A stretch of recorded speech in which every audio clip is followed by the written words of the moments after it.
안녕하세요. 양도원 원장입니다. 오늘은 과민성 대장 증후군에 대해서 알아보도록 하겠습니다. 과민성 대장 증후군으로 많은 분들이 실제로 고생을 하고 있는데도 불구하고 스스로 과민성 대장 증후군인지 모르거나 혹은 뾰족한 치료 방법이 없다라고 생각하면서 방치하고 있는 경우가 굉장히 많습니다. 증후군이라는 이름이 붙은 대부분의 병들이 그러하듯이 과민성 대장 증후군도 한 가지 원인이 아닌 여러 가지 원인과 체질, 생활습관, 음식 등이 복합적으로 작용을 하면서 질병을 일으키는 형태가 많습니다. 그래서 오늘은 과민성 대장 증후군일 때 주로 나타나는 증상 패턴과 과민성 대장을 치료하는 데 있어서 근본적인 원인이라고 할 수 있는 담적병에 대해서 알아보고 어떤 치료법들이 효과적인지에 대해서 전반적으로 설명해드리는 영상을 준비했습니다.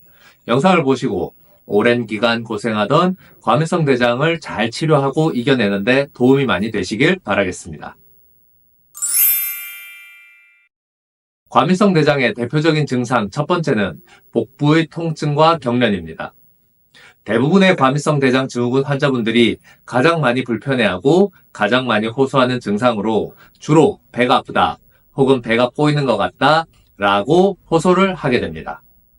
몸에 열이 나거나 음식을 잘못 먹었다든지 염증 수치가 올라간다든지 하는 세균이나 바이러스 감염들의 증상은 나타나지 않으면서 배가 아프다라고 호소를 하는데 환자는 복부에 통증과 경련을 강하게 호소하는 데 비해서 원인이 되는 질환은 나타나지 않기 때문에 환자가 통증을 과도하게 호소하고 있다 혹은 통증을 과민하게 느끼고 있다라는 의미에서 과민성 대장 증후군이라고 명칭을 붙이기 시작한 것입니다.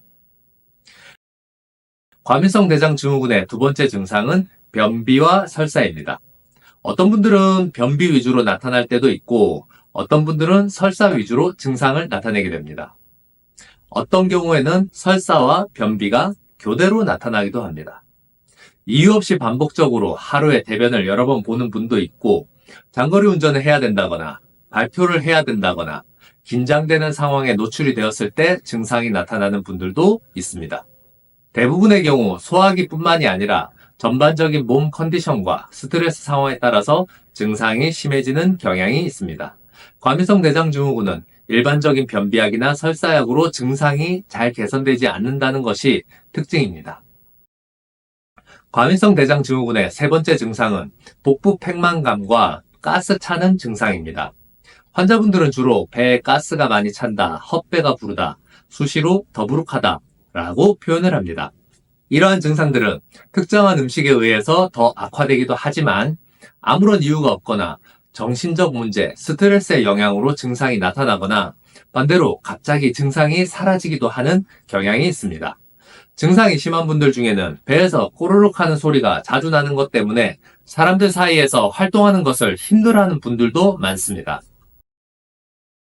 과민성 대장 증후군을 겪는 분들 중 많은 숫자가 피로와 수면 장애를 겪게 됩니다. 앞에서 말한 것처럼 과민성 대장 증후군 자체가 정신적 영향 혹은 전반적인 몸 컨디션에 따라서 증상이 나빠지기도 하고 반대로 과민성 대장으로 인해서 자신의 증상에 대해서 과도하게 신경을 쓰거나 스트레스를 받다 보니 사람이 예민해지고 긴장이 누적되면서 잠을 잘 못 자거나 피로가 누적이 되거나 하는 등의 증상을 호소하는 경우가 굉장히 많습니다. 과민성 대장 증후군은 증상이 몇 달 혹은 몇 년 이상 지속되는 경우가 많기 때문에 만성적인 피로, 만성적인 수면 부족 등의 상태로 나타나는 경우도 흔히 보게 됩니다. 과민성 대장 증후군으로 인해서 나타나는 대표적인 증상 중에 하나는 불안, 긴장, 우울과 같은 증상들입니다. 과민성 대장 증후군을 가진 분들이 병이 나타나기 이전부터 상당히 예민하거나 혹은 정서적으로 불안, 긴장을 잘 느끼는 경향이 있습니다. 또한 증상이 오랫동안 지속되면서 잘 낫지 않는 것 때문에 우울증을 겪는 경우도 자주 보게 됩니다. 일종의 악순환 상태라고 생각할 수 있겠습니다. 다만 이와 반대로 평소 일상생활도 안정적으로 잘하고 성격적으로도 여유롭고 전혀 불안, 긴장하는 느낌 없이 편안하게 잘 지내시는데 유독 소화기 쪽만 수시로 문제를 일으키는 분들도 굉장히 많다는 것이 과민성 대장 증후군을 치료하다 보면 자주 보게 되는 패턴입니다. 그래서 어떤 때는 모든 스트레스와 긴장을 장으로 풀어버리고 있는 것인가 라는 생각이 들 때도 있습니다. 과민성 대장 증후군은 한방에서는 주로 담적병으로 보고 치료를 하게 됩니다. 담적병이란 몸에 담적이라고 하는 노폐물, 염증성 대사산물 등이 많이 쌓이면서 다양한 형태로 병이 나타나는 것을 말합니다. 기본적으로 담적은 위와 장 등 소화기를 중심으로 형성이 되며 처음에는 복부 주변에 딱딱하게 뭉치거나 덩어리지거나 배가 아프거나 소화가 잘 안 되는 등의 소화기 증상 위주로 나타나게 됩니다. 한방에서 말하는 담적은 안 좋은 노폐물, 독소, 염증성 대사산물, 세포 찌꺼기 혹은 위와 장 주변이 굳어지면서 마치 덩어리처럼 뭉치는 것을 전반적으로 통칭하는 말입니다.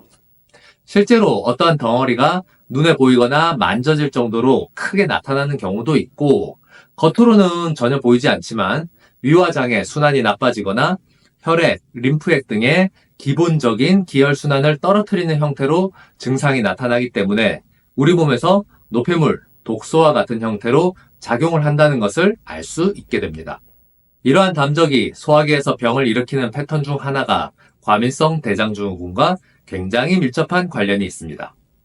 소화기 주변이 굳어지고 딱딱해지면서 배가 아프다, 꼬인다는 증상이 나타나게 되고 장 연동 운동이 나빠지면서 변비가 생기는 경우도 많고 담적이 독소로 작용을 하면서 장을 과민하게 만들어서 설사를 자주 하는 형태로 병이 나타나는 경우도 흔합니다. 이런 상황이 지속되면서 장내 미생물 균형도 나빠지게 되니 가스가 차거나 방귀가 자주 나오는 현상이 나타나게 됩니다. 이처럼 한방에서는 담적과 과민성 대장이 밀접한 관련이 있기 때문에 담적병을 잘 치료함으로써 과민성 대장을 치료하고 관리하는 데 도움을 드릴 수 있는 것이죠. 구체적인 치료 방법은 환자분들의 체질에 따라서 다르지만 몸에 쌓인 담적을 없애주고 소화기의 정상적인 기능을 회복시켜주는 한약 치료를 하는 경우가 가장 대표적입니다. 과민성 대장 증후군을 치료하는 데 있어서 침치료, 뜸치료를 함께 하는 경우도 많습니다. 침치료, 뜸치료 등으로 자율신경을 안정시켜주고 위와 장의 순환을 좋아지게 하는 경혈을 자극하는 것만으로도 담적병과 과민성 대장 증후군이 좋아지는 경우도 참 많습니다. 보통 저희가 과민성 대장 증후군 치료를 할 때 이러한 한약적인 치료 방법 이외에도 음식을 조절한다든지 생활 습관을 관리하는 것도 병행하도록 권유를 드리고 있습니다. 요즘에는 술이나 커피뿐만 아니라 일상적인 식사 자체가 너무 자극이 강한 경우가 많아서 본인도 모르게 과민성 대장 증후군을 악화시키는 경우가 많습니다. 사소한 음식 몇 가지만 조심해도 크게 도움이 되는 경우가 많기 때문에 과민성 대장 증후군을 겪으시는 분들은 꼭 전문가와 상의하시면 좋겠네요. 오늘은 과민성 대장 증후군의 증상과 담적병을 치료해야 되는 이유에 대해서 전반적으로 알아보았습니다. 오늘도 영상 보시고 더 건강해지는 하루 보내세요. 이상 양동우 원장이었습니다. 감사합니다.